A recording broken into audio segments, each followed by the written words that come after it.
Kailangan natin ng isang kasama dito. Let's do the human puppet. Pero kailangan mo ng isang volunteer dito. Kaya sino pong pwede nyo i-suggest? Yan. Bata, sino may gusto? Ayan, ito ha, nag-usap kami ng mami and daddy ni Mayrel kanina. Kung sino yung pupunta dito sa harap, bibigyan ng prize. Okay, binigay na sa akin ako ng mag-abot. Sino?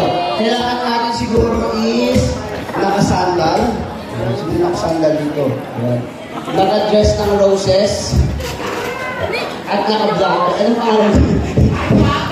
Hindi, ano ka lang. Wala tayo pong matawag eh. Kasi sa mga guest natin, sila pong pwede. Kumakain kasi sila eh. Kasi, pati sa bang mo lang ako. Tatayo ka lang. Sige na. Para sa kinabukasan natin to. Kumakain mo yung ibang bisita kasi. Ito. Ito sa ng act na to, usually tinatawag ko ay mga bisita. Pero kumakain pa naman kasi mga bisita. Kaya... Ha? Hindi, ganito lang gagawin natin. Tatayo ka lang po. Tapos pag tinanong ko paano yung hi, pati yung side ng hi. Ako lang magsasalita.